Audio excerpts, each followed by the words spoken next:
이번 이동관 후보자에 대한 인사청문회를 진행을 하면서 어떠한 자료도 지금 제출되어지지 않고 있다는 점, 이미 오전에 과방위 의원들께서 브리핑을 하셨겠지만 현재 나와 있는 문건들로만 보더라도 이동관 후보자의 부적절성은 이미 판명된 것이라고 생각합니다. 특히나 아들의 학폭 문제, 또 부인의 인사청탁 의혹 문제, 이런 것들도 많이 있고 또 재산 문제도 아직 명확하게 해명이 되어지지 않고 있습니다. 그러나 가장 중요한 것은 방송통신위원장으로서 방송의 공정성과 독립성을 지킬 수 있을 적절한 인물일 것인가, 그리고 윤석열 대통령의 언론관을 투영해낼 수 있는 인물인 것인가에 대해서는 지금까지 공개되어 왔던 수많은 국정원 문건만 보더라도 여러분들께서 확인하실 수 있을 겁니다. 너무 많아서 어떤 문건들이 언제 누구에 의해서 나왔는지, 또 내용이 무엇인지조차 헷갈려 하시는 분들도 굉장히 많습니다.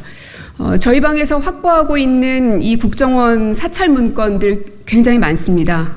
저희가 가지고 있는 것만 해도 한 1000여 페이지가 되는데요.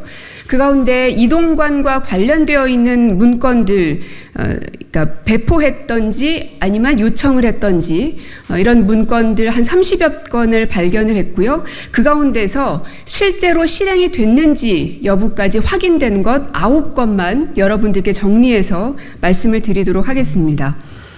2017년에 검찰 조사에서 당시 국정원 직원의 진술에 의하면 지금 진행되고 있는 이 언론과 관련된 사건들을 보면서 족보대로 가는구나 라는 생각을 했다는 진술 내용이 검찰 수사 보고서에도 기록된 바 있습니다. 그 족보대로 가고 있는 내용을 여러분들에게 일목요연하게 설명해 드리도록 하겠습니다. 배포해드린 보도자료 읽겠습니다. 이동관 방송통신위원장 후보자의 과거 언론 장악과 관련한 의혹이 연일 쏟아지고 있습니다. 그러나 이동관 후보자는 모르쇠로 일관하고 있습니다. 이명박 정부 때 청와대 대변인과 홍보수석으로 근무하며 국정원을 동원한 언론 장악을 시도했다는 의혹의 경우 국정원 문건까지 공개됐음에도 불구하고 국정원 문건은 본 적도 없고 들은 적도 없다면서 발뺌하고 있습니다. 이동관 후보자는 지명 후 첫 출근길에서 제가 만약 언론을 장악하기 위해서 어떤 지시, 실행, 그리고 분명한 결과가 나왔었다면 제가 오늘 이 자리에 설 수 있었겠는가라고 밝혔습니다.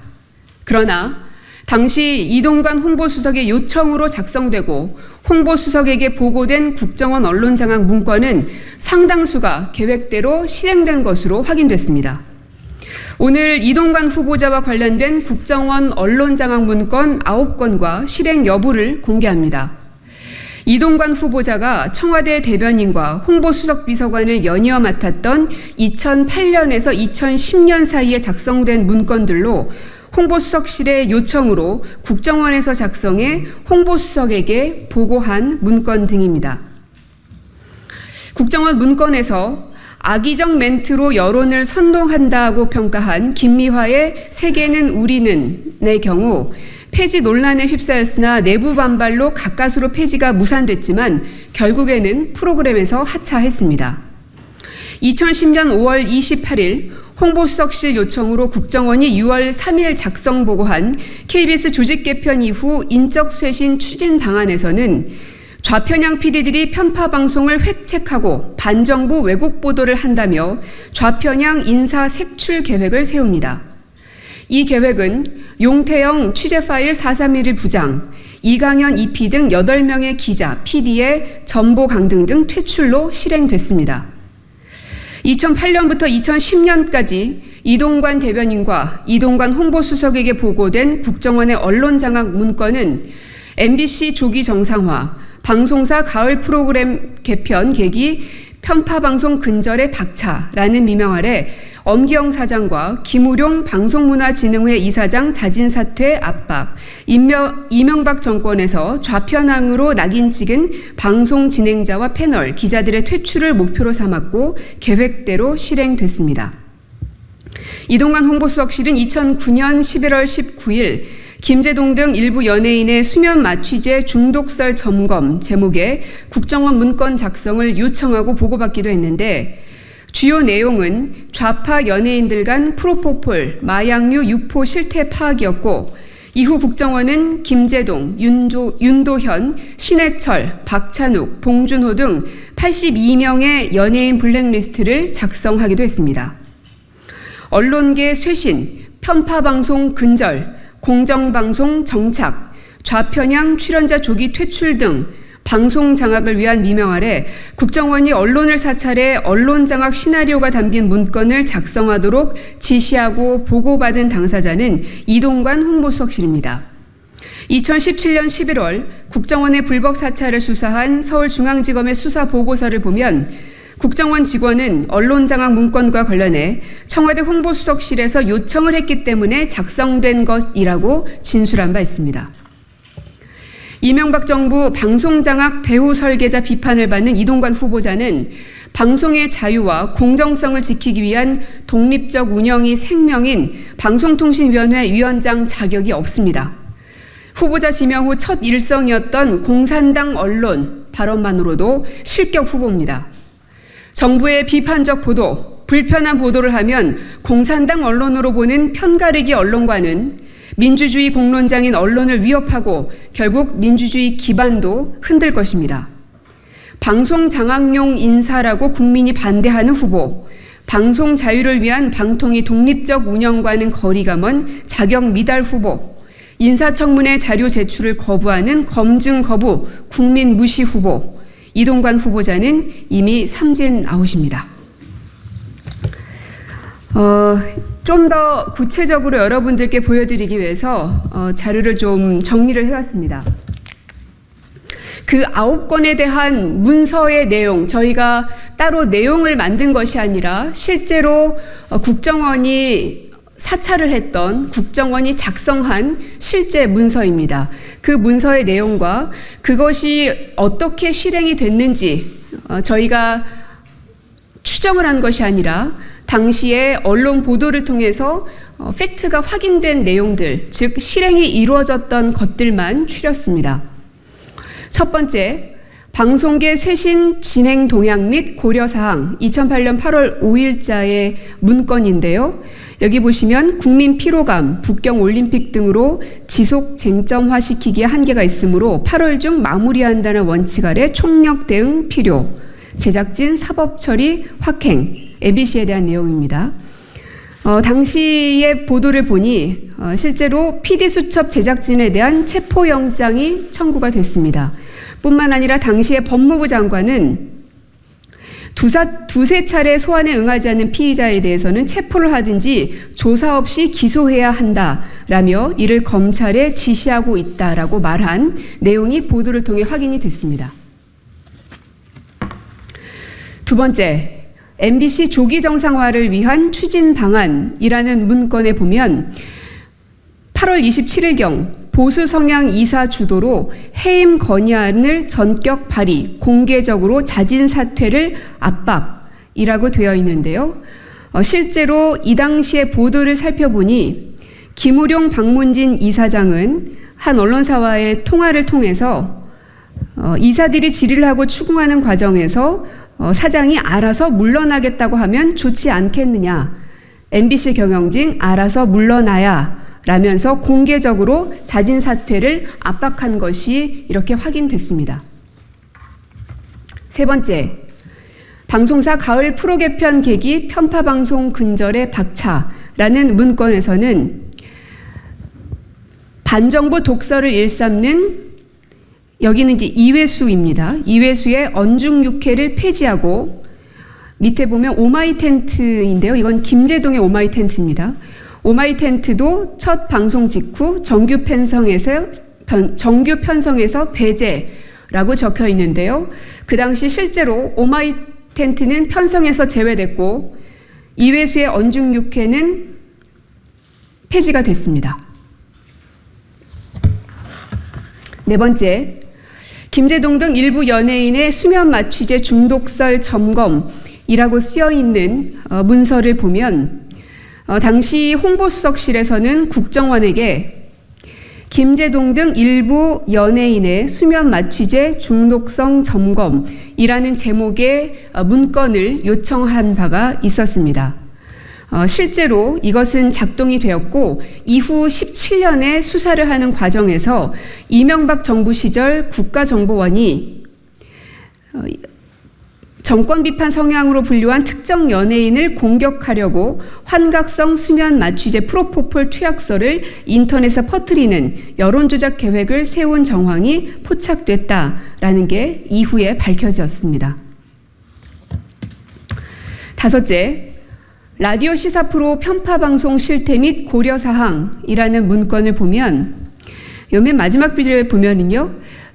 이 괄호는 김미화 씨입니다. 김미화의 세계는 그리고 우리는 이 방송에 대해서 악의적 멘트로 여론을 선동하고 있다라고 적혀 있는데요. 실제로 그 이후에 MBC에서는 김미화 교체가 본격화됐다라는 보도가 확인이 되고 있습니다.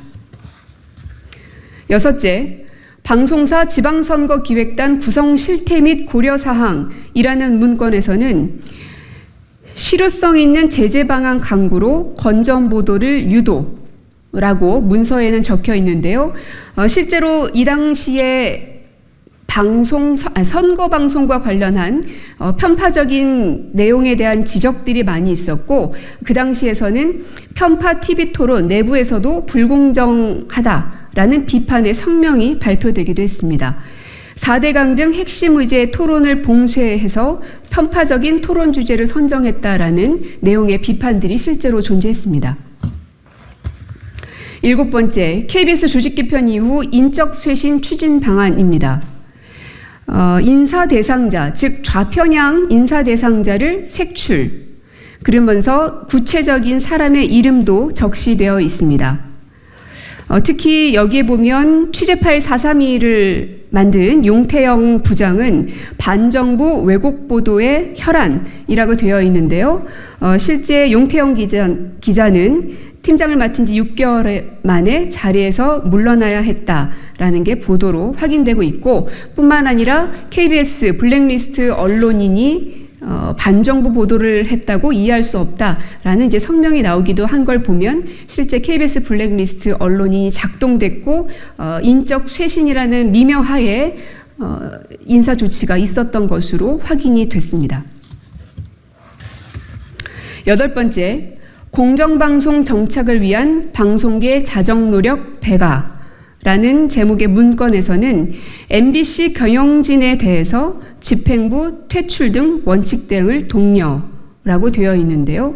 실제 그 당시에 보도를 보니 이근행 노조위원장은 해고됐고 노조 집행부 18명에게는 정직과 감봉의 징계를 내렸다라는 게 확인됐습니다.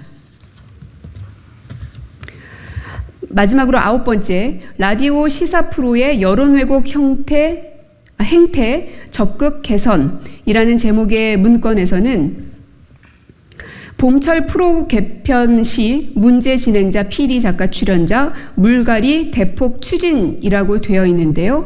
실제 그 이후 이 봄철 개편에서는 상당수의 라디오 시사 프로가 손보나라는 지적이 나올 정도로 많은 프로그램에 대한 교체들이 진행된 것으로 확인이 되고 있습니다. 앞서 이동관 후보자가 첫 출근길에서 장악하기 위해서 어떤 지시를 했고 어떤 실행을 했는지 분명한 결과가 나왔는가? 라는 이야기를 던졌습니다. 하지만 이상한 점은 만약에 그 팩트가 나온다면 저는 대통령의 방통위원장 지명을 거부하겠습니다. 저는 그 자리에서 물러나겠습니다. 라고 밝혔어야 정답이지 않았을까요? 하지만 후보자의 발언을 보면 만약 지시와 실행이 있었다면 그 자리에서 물러나겠다가 아니라 이 자리에 설 수 있었겠는가 라는 엉뚱한 말로 그 자리를 모면했습니다. 그러나 저희가 확인한 이 여러 문건들만 보더라도 실제로 후보자가 대변인과 홍보수석이었을 당시 국정원에게 문건을 요청했고 보고받았고 실제 며칠 혹은 몇 달 후에 실행이 이루어졌다는 것을 눈으로 확인하고 있습니다. 이제 후보자는 답해야 할 것입니다. 본인이 지시했고 실행이 이루어졌고 이것이 확인이 됐습니다. 저희가 여기에 대해서 법적 조치를 취하지 못하고 있는 이유는 공소시효 문제 때문입니다. 일부 여권 인사들은 만약에 문제가 있었으면 2017년 조사 당시에 왜 이동관을 가만히 뒀겠는가라고 이야기하는데요. 참 바보 같은 질문입니다. 이미 공소시효가 지났기 때문에 해당 내용에 대해서는 어떤 법적 조치를 취할 수 없는 상황이고 지금도 역시 마찬가지입니다.